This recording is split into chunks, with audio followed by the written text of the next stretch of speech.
ಬಾಣಂತಿಯರ ಸರಣಿ ಸಾವಿನ ಕಾರಣಕ್ಕಾಗಿ ರಾಜ್ಯ ಸರ್ಕಾರ ಮುಜುಗರಕ್ಕೆ ಸಿಲುಕಿದೆ, ಆಕ್ರೋಶಕ್ಕೆ ಗುರಿಯಾಗಿದೆ.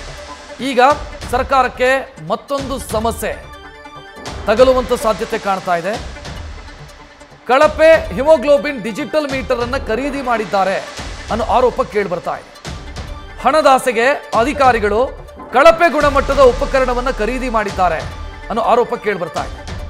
ಎಲ್ಲ ಸರ್ಕಾರಿ ಆಸ್ಪತ್ರೆಗಳಿಗೆ Karnataka state medical supply corporation limited ಈ ಉಪಕರಣವನ್ನು ಸಪ್ಲೈ ಮಾಡಿದೆ.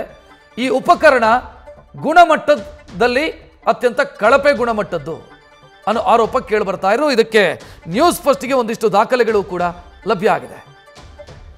ಬಗ್ಗೆ ಹೆಚ್ಚಿನ ಡೀಟೇಲ್ ನೀಡೋದಕ್ಕೆ ನಮ್ಮ ಪ್ರತಿನಿಧಿ ವಿಷ್ಣು ಪ್ರಸಾದ್ ಫೋನ್ ಸಂಪರ್ಕದಲ್ಲಿ. ವಿಷ್ಣು ಪ್ರಸಾದ್, ಜನರ ಜೀವದ ಜೊತೆಗೆ ಚೆಲ್ಲಾಟ ಆಡಿ ಈಗಾಗಲೇ ಮುಜುಗರವನ್ನು ಅನುಭವಿಸ್ತಾ ಇದೆ ಸರ್ಕಾರ ಬಾಣಂತಿಯರ ವಿಚಾರದಲ್ಲಿ. ಈಗ ಹೊಸದೊಂದು ಸೇರ್ಪಡೆ ಅಂತ ಅನ್ಸುತ್ತೆ. ಯಾಕೆ ಈ ರೀತಿ ಆಗಿದೆ, ಏನಾಗಿದೆ ಇಲ್ಲಿ ಎಕ್ಸಾಕ್ಟ್ಲಿ? ಖಂಡಿತ ರಕ್ಷಿತ್, ಇದೊಂದು ನಿಜಕ್ಕೂ ಒಂದ್ ರೀತಿ ವಿಪರ್ಯಾಸ ಅಂತ ಹೇಳ್ಬೋದು. ಯಾಕಂತಂದ್ರೆ ಈಗಾಗಲೇ ಗ್ಲೂಕೋಸ್ ಖರೀದಿಯ ವಿಚಾರದಲ್ಲಿ ಆಗಿರುವಂತಹ ಎಡವಟ್ಟಿಗೆ ಸುಮಾರು ಜನ ಬಾಣಂತಿಯರು ಈಗಾಗಲೇ ಪ್ರಾಣವನ್ನು ಕಳೆದುಕೊಂಡಿದ್ದಾರೆ. ಇದು ರಾಜ್ಯ ಸರ್ಕಾರಕ್ಕೆ ಈಗ ಸಾಕಷ್ಟು ಮುಜುಗರವನ್ನ ಒಂದ್ ಕಡೆ ತಂದಿಟ್ಟಿದೆ. ಇದರ ಜೊತೆಗೆ ಈಗ ಇನ್ನೊಂದು ಎಡವಟ್ಟನ್ನ KSMSCL ಮಾಡಿರುವಂತದ್ದು. ಅದ್ರ ಪ್ರಮುಖವಾಗಿ MD ಆಗಿರುವಂತಹ ಶ್ರೀನಿವಾಸ್ ವಿರುದ್ಧ ಈ ಒಂದು ಗಂಭೀರ ಆರೋಪ ಕೇಳಿಬಂದಿದೆ.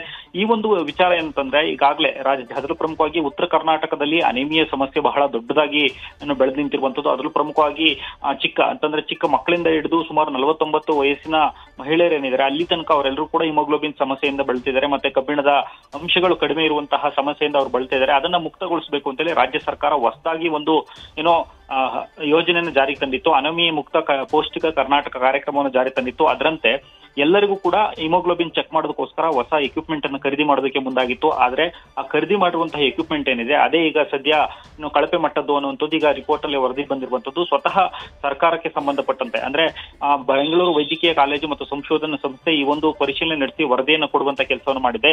ಈಗೇನು ಸರ್ಕಾರ ಖರೀದಿ ಮಾಡೋದಕ್ಕೆ ಮುಂದಾಗಿರುವಂತಹ ಸೆನ್ಸಾಕೋರ್ ಮೆಡಿಕಲ್ ಇನ್ಸ್ಟ್ರುಮೆಂಟೇಶನ್ ಕಿಟ್ ಏನಿದೆ, ಈ ಒಂದು ಇಮೋಸ್ಟಾರ್ಕ್ ಬ್ರ್ಯಾಂಡ್ ಒಂದು ಕಿಟ್ ಅನ್ನ ಈಗೇನು ಕೊಟ್ಟಿದ್ದಾರೆ ಅದೇ ಈಗ ಸಂಪೂರ್ಣವಾಗಿ ಕಳಪೆ ಗುಣಮಟ್ಟದಲ್ಲಿರುವಂತದ್ದು. ಮತ್ತೆ ಅದು ಹಿಮೋಗ್ಲೋಬಿನ್ ಪತ್ತೆ ಹಚ್ಚುವಂತಹ ಸಂದರ್ಭದಲ್ಲಿ ತೀರಾ ಕಡಿಮೆ ನಿಖರತೆಯನ್ನು ಹೊಂದಿದೆ. ಜೊತೆಗೆ ಹಿಮೋಗ್ಲೋಬಿನ್ ಮಟ್ಟವನ್ನ ನಿಗದಿಗಿಂತ ಜಾಸ್ತಿ ತೋರಿಸ್ತಿದೆ. ಹೀಗಾಗಿ ಇದನ್ನ ಬಳಕೆ ಮಾಡೋದು ಸರಿಯಲ್ಲ ಅಂತ ಹೇಳಿ ರಿಪೋರ್ಟ್ ಕೂಡ ಬಂದಿದೆ. ಈ ರೀತಿ ಇದ್ರೂ ಕೂಡ ಇಲ್ಲಿ KSMSCL ಅಧಿಕಾರಿಗಳು ಕಿಕ್ ಬ್ಯಾಕ್ ಆಸೆಗೆ ಬಿದ್ದು ಹಣದಾಸೆಗೋಸ್ಕರ ಈಗ ಇದಕ್ಕೇನೆ ವರ್ಕ್ ಆರ್ಡರ್ ಕೊಡುವ ಮೂಲಕ ಎಲ್ಲೊಂದ್ ಕಡೆ ಭ್ರಷ್ಟಾಚಾರಕ್ಕೆ ಕೈ ಹಾಕಿದ್ದಾರೆ ಅಂತ ಹೇಳ್ಬೋದು. ಮತ್ತೆ ಜೊತೆಗೆ ತುಂಬಾನೇ ಪ್ರಮುಖವಾಗಿ ಹಿಮೋಗ್ಲೋಬಿನ್ ಅಪೌಷ್ಟಿಕತೆಯನ್ನ ಗುಣಮಟ್ಟವನ್ನ ಕಡಿಮೆ ಮಾಡಬೇಕು ಮತ್ತೆ ಜನರಲ್ಲಿ ಇರುವಂತಹ ಸಮಸ್ಯೆಯನ್ನು ಪರಿಹಾರ ಮಾಡಬೇಕು ಅಂತ ಮುಂದಾಗಿದ್ದ ಸರ್ಕಾರದ ಯೋಜನೆ ಏನಿದೆ ಆ ಯೋಜನೆಯಲ್ಲೂ ಕೂಡ ಈಗ ಕಿಕ್ ಬ್ಯಾಕ್ ನ ಆರೋಪ ಕೇಳಿಬರ್ತಿರುವಂತದ್ದು. ಸುಮಾರು 19.9 ಕೋಟಿಯಷ್ಟು ಹಣವನ್ನ ಇದಕ್ಕೆ ಇನ್ವೆಸ್ಟ್ಮೆಂಟ್ ಮಾಡುವಂತ ಮುಂದಾಗಿದ್ರು. ಅದು ಕೂಡ ಈಗ ನೀರಿನಲ್ಲಿ ಹೋಮ ಮಾಡುವಂತಹ ಪರಿಸ್ಥಿತಿ ನಿರ್ಮಾಣ ಆಗಿದೆ.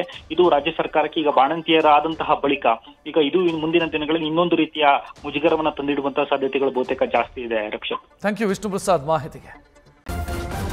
ನ್ಯೂಸ್ ಫಸ್ಟ್ ನಿರ್ಭೀತಿಯಿಂದ ನಿಮ್ಮ ಪರವಾಗಿ.